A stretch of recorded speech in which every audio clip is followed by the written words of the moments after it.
Before that, I could not even spell CMS. All our meetings was in the cafeteria. That's how the business started. And so from 2018 to present, seems like you exploded to over 500 employees. Right. I did not expect to grow that fast.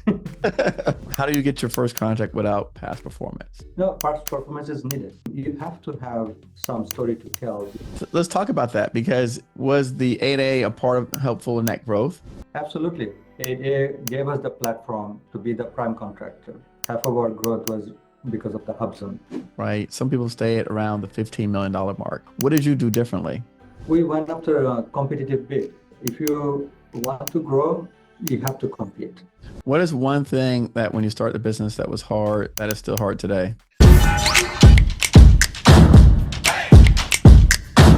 All right, why don't you go ahead and introduce yourself?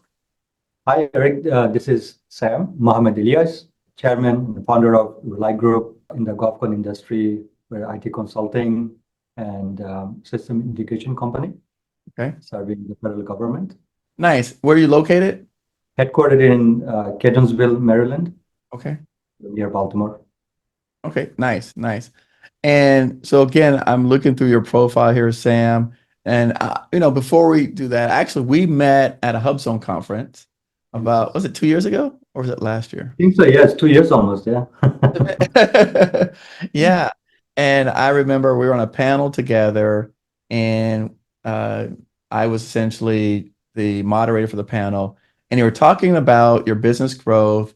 And in that conversation, you mentioned that you were sitting inside of some offices at an agency, is like how you started getting first introduced to government entities that were to give you contracts, if I remember correctly. So yeah, I was a contractor supporting Centers for Medicare and Medicaid, and I was assigned as an on-site support. So I was on campus of the agency every day. So they assigned a desk for me, and that's how I would go to my work and manage my work, manage my project, and that was kind of my first gig as a contractor to in the federal space.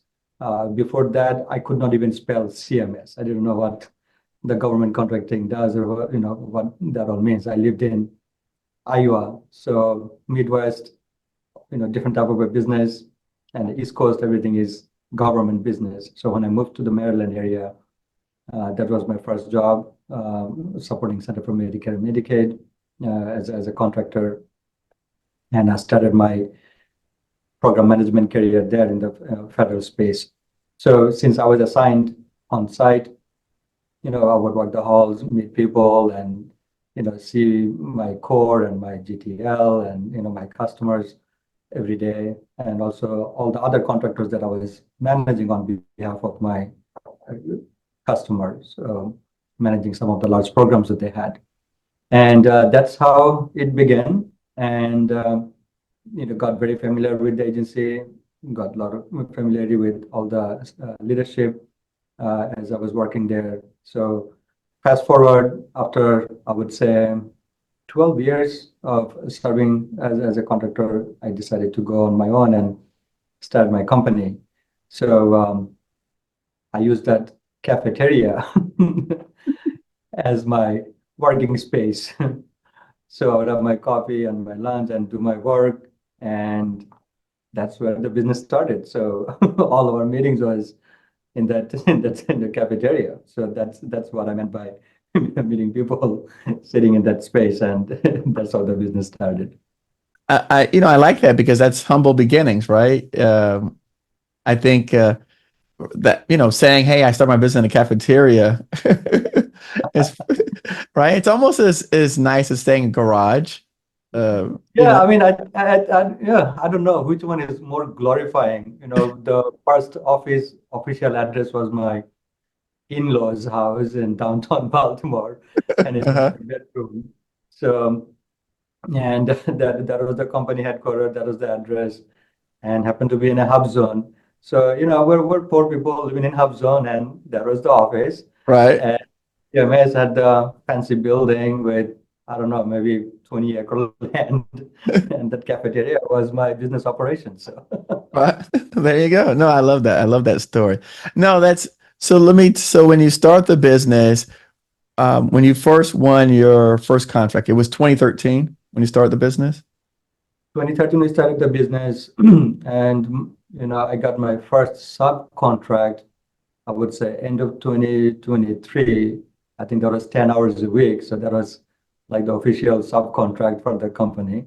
Okay. And then for us to win our prime contract, I think it was August or September of 2020, I would say 2015. I'm sorry, 2015. That's when we got our first prime contract.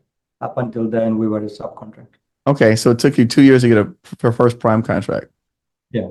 Yeah. Wow. All right. No, this is good context for people that are listening to this, right? That doesn't know your story. So 2013 first subcontract, 2015 first prime contract. Yeah. Yeah. All right. And at the time, were you doing something different than what you do today? What was the work that they were giving Yeah. you? So my background when I was at CMS, being a program manager, project manager, right? So I started with program management as a subcontractor. So that's how I started, and all the other subcontract that I secured after that was doing some of the software testing, Okay. doing some project management, business analysis. So try to continue to stay with core of my knowledge and my personal knowledge, so that I could relate to the work. I could hire the people that I needed. So I had IT background, being a system administrator, being a database administrator, working in mainframe system, working as a software engineer, software tester. I was a project manager. So those are the type of work that I was trying to go after, so that at least I knew the quality of the work that people will be delivering, the people that I need to hire. And then slowly, as the company grew, we got into other type of a business, like program monitoring and evaluation, statistical analysis. We did compliance review, fraud and waste type of analysis work. We did medical record review. So a lot of program related work rather than hardcore IT work. And the reason that I wanted to get into more program work was to learn the business of my customer, right? Because IT is the easy part in my mind, that anybody can come in and build a system, set up a network, and manage IT. But learning the business of the customer, not everybody knows, right? And that's what I wanted to understand. What is the business of my customers are in, and how a IT solution can help them, bring efficiency and make them successful into the business they are in. So I would say first half of our life of our company was all basically supporting different programs, whether it's program management, doing analysis, or doing requirements document, doing testing. So that helped us to get to know a very strong domain expertise into the company. Okay. Okay. One of the things that some of my podcast guests that work in the IT space have said is that when they start, they were billable. Were you still billable? Were you a FTE on some of the projects? Yes, I was billable up until 2017. No, it's good to know. I was billable because even if it was lower number, maybe 5 hours a week, that helped me stay connected with my customer. That helped me get the badge because Right. you, as a small business, you need to walk the halls, you need to move freely, and that attachment with the contract and billable hours gave me the reason to have the agency badge, so that I could go to the campus, meet with the customer, meet in person, because that's the best way to build relationship, and that's the best way to be in front of people, so that they don't forget about you, right? Right. So that was one reason. The other reason was that I wanted to make sure the program that customers giving to us is delivered in a high quality way. So even though I was not billing on certain contract, I would sit into those delivery meetings and I could have access to the customer. So you start off, you're billable for 2017 for the first 4 years. No, I like this is great perspective, right? When did you sort of make the leap, right? So from subcontract prime billable, right? So obviously that was a good year for you. That I mean, I wouldn't say good year. I said, let me rephrase it. Obviously, you were doing something right to where you stopped being billable, and you said, okay, I can focus more on the business. So what happened then? It's the revenue, right? So the revenue came in, I think 2018. Let me think about our revenue size. 2018, I think we were over 15 million revenue, Okay, or 15 million. And with that revenue, I could comfortably say that, all right, now the company can afford me, right? right. Because we have other operational expenses. You have back office, you have HR, you have accounting, finance, and all of that. So, and our pipeline of business, we had longer run contracts. So like next 4 or 5 years, I could see that, all right, our book of business is good. I can go, be full-time non-billable and focus on growing the company. I brought in other senior leadership in the company, put them onto the delivery. We hired our CIO at the time, who became our CEO for the last couple of years.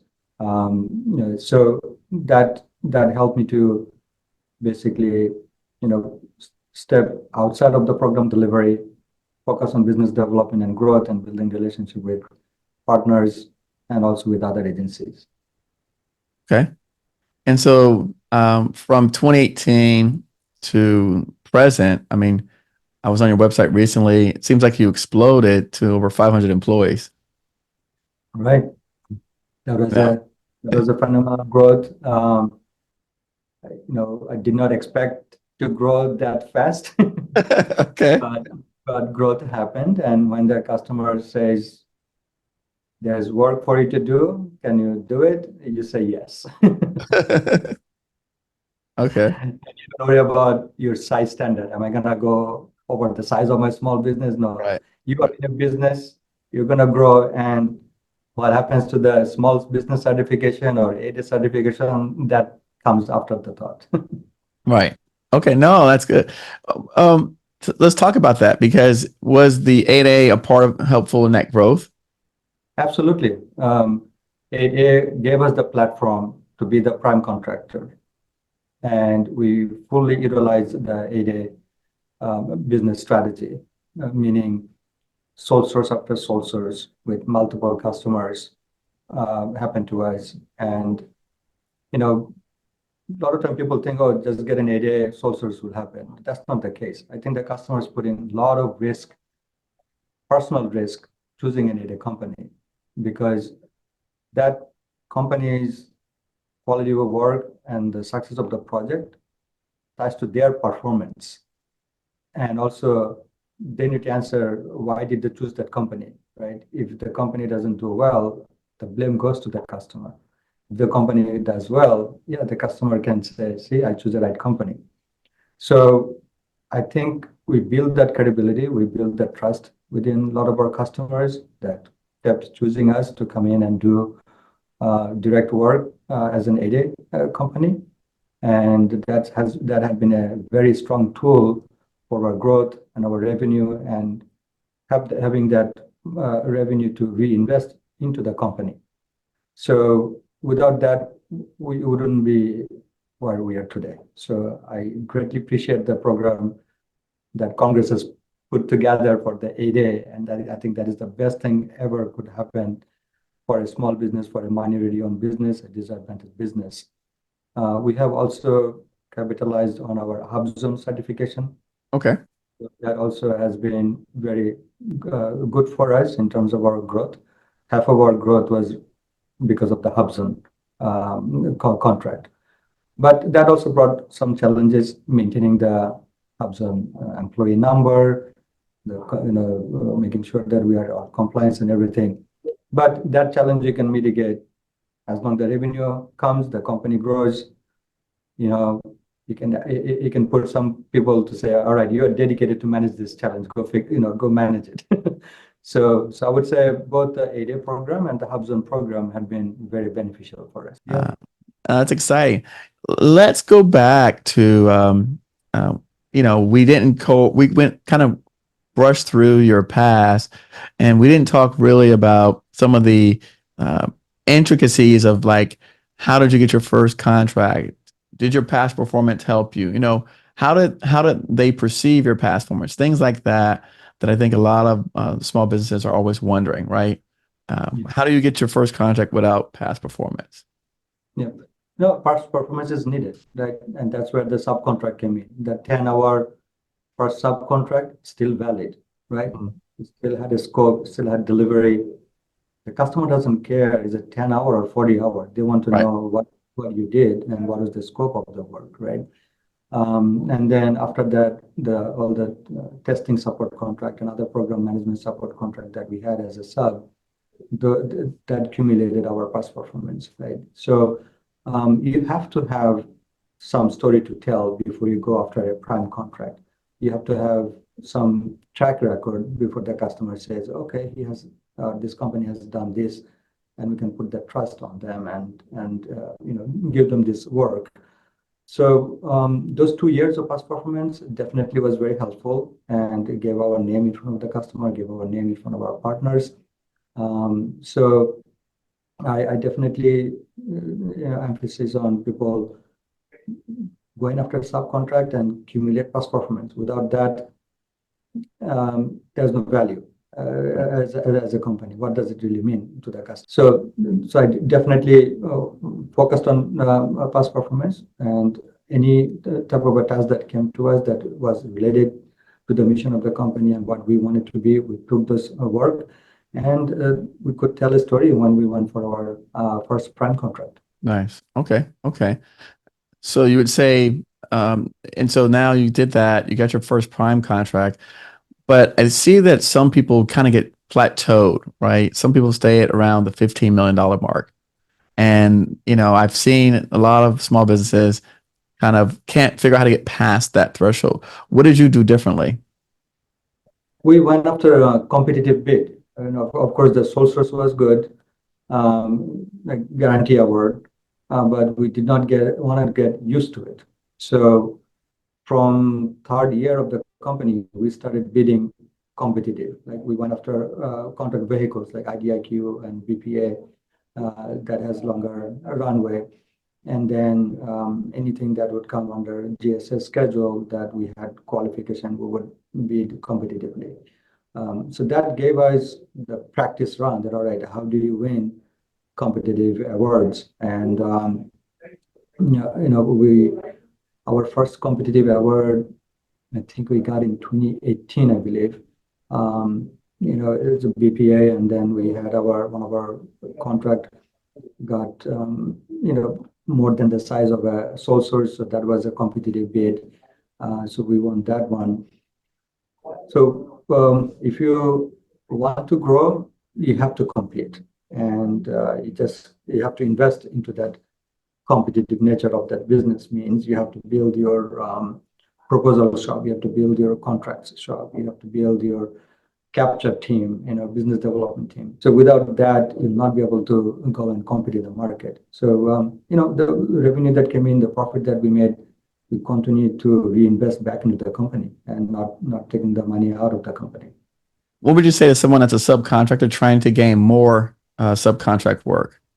Yeah, it's about continuing relationship and the delivery. For subcontract, I would say it's pretty risky sometimes because we see this unfortunate practice in the Beltway, in the Govcon area, that you come in as a sub, and then when the work starts, you don't get anything, and the prime takes everything, right? So Right. you really have to have that trusted relationship, and those folks will protect your interest. If you have somebody like that, continue to build that relationship, continue to work on that relationship, so that those folks can, protect your work share, give you the work share that you signed up for. And that's the only way to do it. Otherwise, there's not much you can really do if the prime doesn't allocate any work to you. They can come up with a lot of different excuses and keep you in the sideline. But having that relationship, having that trust with the program manager or person who is bringing you the work, it would be the key. How did you learn all this? I don't know, man. It just You being there know? in the business. There's no school for it, right? No. You just go do the work, and you make mistake and you learn from your mistake, and you watch how people operate, and you build your own framework, how you want to be operated and how you want to be treated, right? So basic things in the government business. I mean, you have to know who is well liked in the marketplace, who is going after what opportunity, and what value that you can bring to their team. So all those combination, and at the end of the day, this is a relationship business, both with the prime contractors or with the customer at the agency. You have to have those relationship, otherwise this business doesn't have much fruit to it, right? Like that. What is one thing that when you start the business that was hard, that is still hard today? Finance for me. Even Okay. in college, I did not like accounting or finance. I just took it to pass my business school. So I should have paid more attention. So that for me, that was kind of the hard area. But I had good people around to keep me straight. And then, of course, hiring the right people. I mean, it's about understanding what value somebody brings into the company, to the project, and having the right benefits and everything to attract people as a small business from all these large companies, right? So those are some of the things that you need to be open, be a little bit generous, and offer something more than the others are not, so that people will feel comfortable joining a small business. Yeah, that is something that I've heard some people mention before, trying to compete against like the large companies for talent. Yeah, it's still going on, and we're always fighting. Yeah, I can imagine. What's one thing that was hard when you started that's easier today It's easier today. than when you began? Yeah, I would say making the teaming decision is the easier today, Okay. because now I draw some line in the sand, and I say, hey, if these are the conditions you can accept, you will be on the team. If this is cannot, I'm not on the team. So Okay. so now I have narrowed down those asks, those requirements. So it's easy today that way. Okay. All right. And that again, that took some right, some mistakes to learn what that was. Do you have any best practices that you can share with people about where to draw the line in the sand with teaming? I don't know if my son in the line is Maybe it's not same the line, same, right? A line rule, for everybody. maybe a rule of thumb. Maybe a rule of thumb. Yeah, rule of thumb. Find some way to get your guarantee on the work share, right? And how you can protect it. I would say get good counsel, get a good contract in place that you can protect the work that you deserve, right? And that's all I can say from a rule of thumb. And if that doesn't happen, don't waste the time. Okay. Most people have a failure story that they can share when they came into the space. Do you have a story about maybe a contract that didn't go well, or maybe a bid or proposal that you lost that was a really hard one, or maybe a relationship that didn't go the way you anticipated? Yeah, one tough one is that we lost our incumbency work, and our CPARs were excellent. Mm, So that, I think, hurt me quite a bit in terms of like, what did we do wrong, right? And what did we miss? So did we not read the customer for our recompete? Did we not do enough market analysis, like who else is coming after this work? and how they might want to unseat us. So that was one of the tough lessons learned, and there was multiple things that we did wrong. Okay. I think we got comfortable as an incumbent. As a lot of people call it incumbentitis or something term, they make up some term. Uh-huh. So don't get too comfortable just because you're an incumbent, right? Because customer is looking for what is this contract going to look like for the next 4 year or the next 5 year, right?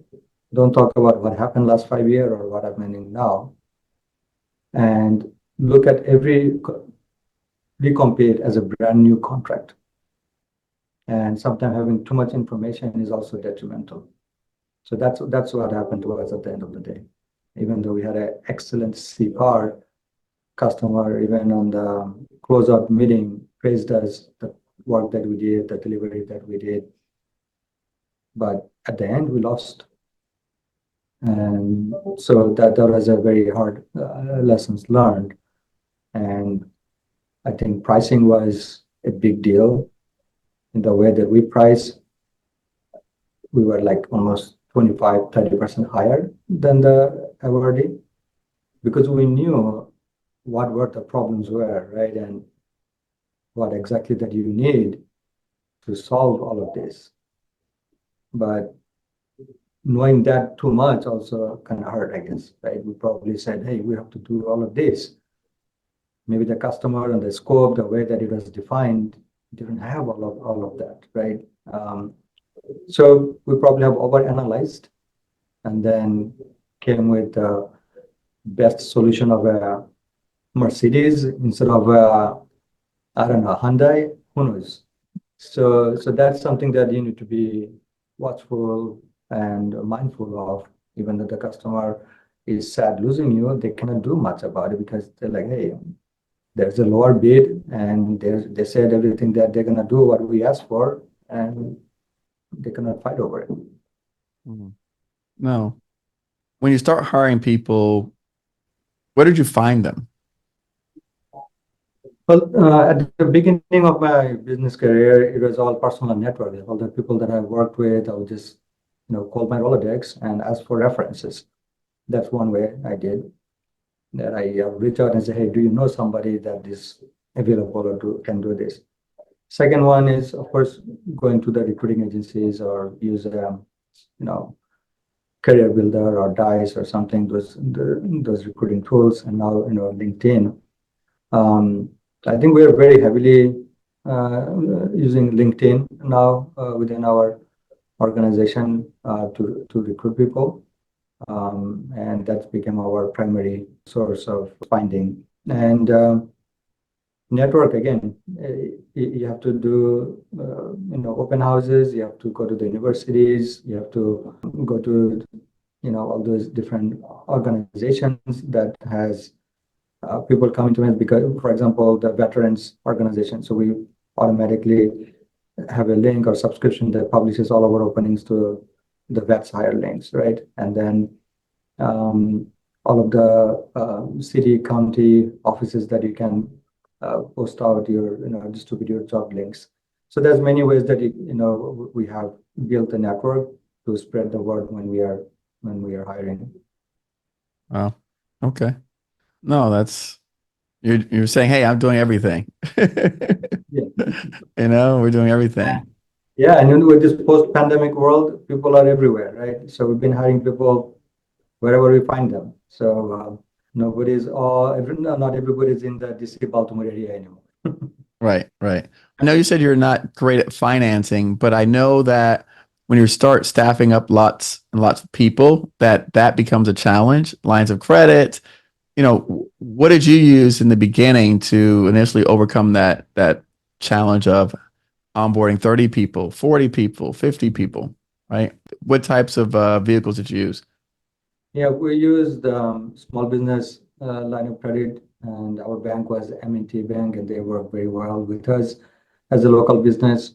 And the good thing was it was a SBA guaranteed line of credit, means that SBA is guaranteeing 90%, I believe, as a collateral, and you're only guaranteeing 10%. And our business backlog, our contract backlog showed enough revenue coming in the future that bank was is easy to give us that line. So we had, I don't know, maybe it was $150,000 or $20,000 line of credit that we had at the beginning, back in 2014, I believe. And yeah, that definitely helped us to run those payrolls, because you need to pay every 14 days and you're getting paid every 16 days. I'm sorry, every 60 days, right? You're Right. lucky, or not, it's like every 90 days.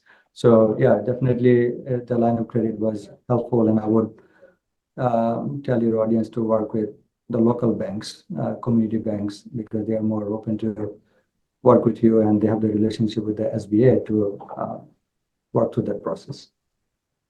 So no, that's great. That's great to hear. Anything childhood memory wise that led you to think that you would be an entrepreneur? Yeah, I mean, well, it may be in my DNA, as I hear from my dad, our stories, right? Like, we probably met, a family of merchants, right? And our forefathers probably traveled to Bangladesh or India, this part of the country, most likely from, Persia or Afghanistan, or that side of that part of the world. Okay. And as far my dad or my grandpa could recall, like three, four generations, they're all merchants. Like they would have big wooden boats, right? That would go to Sri Lanka or go to India or in that side of the world and bring merchandise and sell, right? So those are the stories that I would hear, and I was never good at just being an employee, and all my family members that I've seen, besides my dad, I don't think there's too many people like service men, like service holder, right? Like going to an office 8 to 5. Right. Maybe there's another two or three. That's about it in the whole family of maybe total 3,000 aunts, uncles, and cousins that I have probably all together in the whole family. So it may be in my DNA. And I always wanted to be an entrepreneur, build something, and have my own business. So that's always been inside, and in the opportunity that I had coming into the government business, working for a small 8A company, that I learned the ropes of how to do this business, and it just fit right in. Right. Nice. Nice. Do you do any state or city work? No, all federal right now. Okay. No commercial work. No commercial work. Okay. We're exploring some work internationally, so keep fingers crossed. We may be doing some work outside of the country, similar in the healthcare business. Things that we have learned here, how to implement solution and systems and policies. Outside of the US, they want to replicate that type of a model. So that is something is ongoing right now. So we'll see Okay. how we can close that. Okay. What about any books that you recommend to aspiring small businesses or entrepreneurs? Anything that you give away to people that you? Yeah, definitely. If anybody wants to learn contracting, one of my unofficial mentor from CMS, he was a director of contracting at CMS.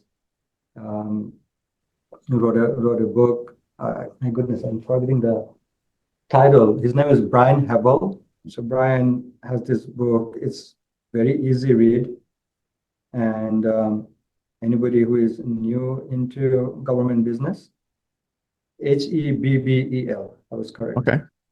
Yeah, Brian Hebel. So anybody wants to just get a basic understanding and wants to know, all right, how do I navigate government contracting space?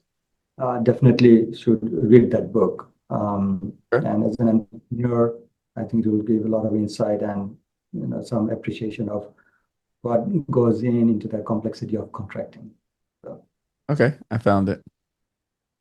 yeah, I forgot the title. Did you see the? Brian Bell, it's called How to Market and Sell to the US Government, a view from the Right, inside. right. Okay, all right. Yeah, if he hears this, he's gonna get mad. Like, you don't remember my book title? So, Don't worry. We found it. So yeah, we found it and we're gonna have it. It's in the show notes. yeah. So yeah, we found it. Um, any other books that's helped you along the way? Yeah, I mean, one book I recommended to all of my managers recently to read, you know, it's titled Break All the Rules. First, break all the rules. Um, let me see who's the author. So that book was a little bit of a eye-opening for me in terms of how do you want to manage people, how do you want to hire people, and what type of a manager that you want to be, right? So first, break all the rules kind of tells you, don't just follow the conventional rule of management, right? And think creatively, and sometimes also follow your gut and be honest and be upfront with things.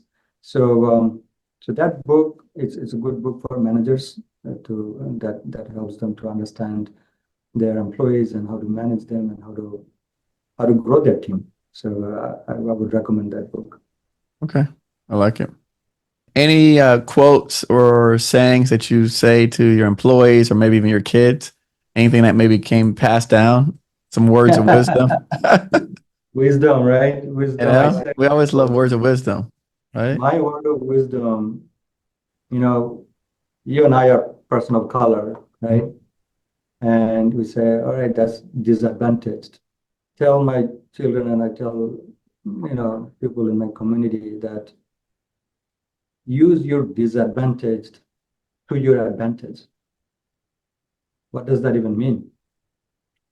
It means if I was not disadvantaged, I would not have the 8A certification. If I didn't have the 8A certification, I would not have built this company today. So if you're a service disabled veteran and you're disadvantaged, that is your advantage to set up a company for a service disabled veteran owned business.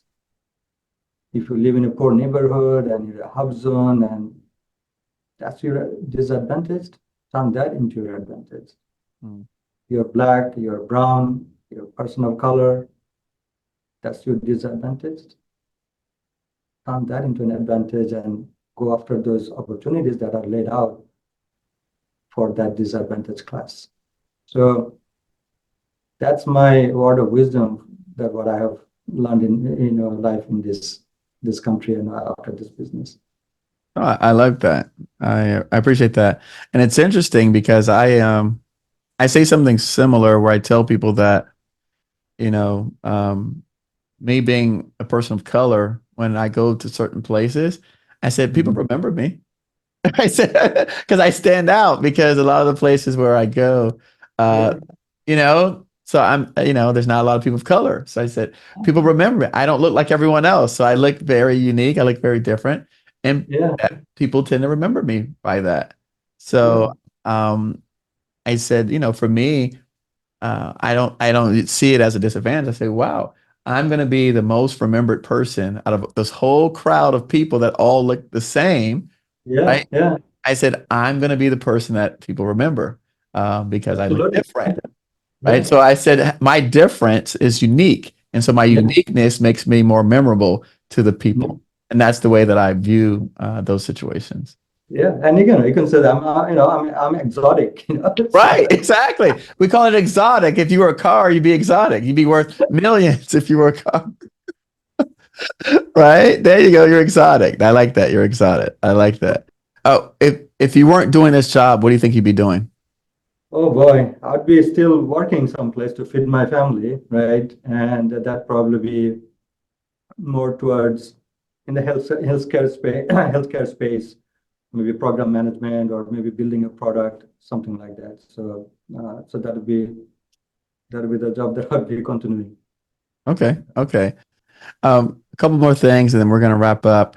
One thing that I've been doing recently is asking my previous podcast guests to give me a Yeah. question for my next podcast guest. Yeah. So the question from my previous podcast guest says, how are you as you give to others? How do you refill your own cup as you give so much to other people? I mean, that is automatically fills up, that's how the universe works. Because when you give, you're spreading the knowledge, you're spreading the wealth, and tons of other cups are getting filled, right? So your cup is not getting empty. Mm. It's multiplying. That's the way I look at it. And if you just keep knowledge to yourself, your cup is getting empty day by day because nobody else is taking from it. So that's my way of looking at things, and giving makes life fulfilled, right? So my wife and I have a foundation. We set up a private foundation a couple of years ago. So we're putting a lot of our money there to do charitable work that we wanted to do to fight homelessness, hunger, and education and equality.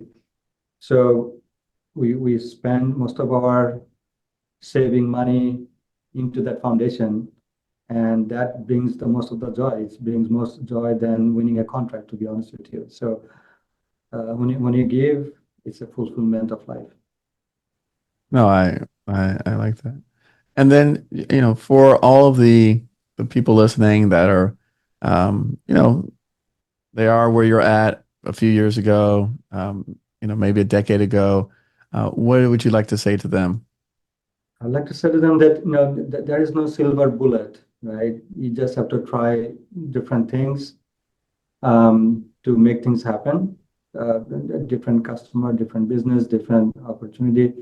Don't treat them all the same. You just have to tweak your method. You have to tweak your formula to make it successful. So if you keep trying the same thing over and over and you don't see the result, try something different. And there's not one way of doing business. All right. Sam, I thank you so much. I appreciate you today. Always a pleasure. Always great talking to you. You're so Anytime. insightful.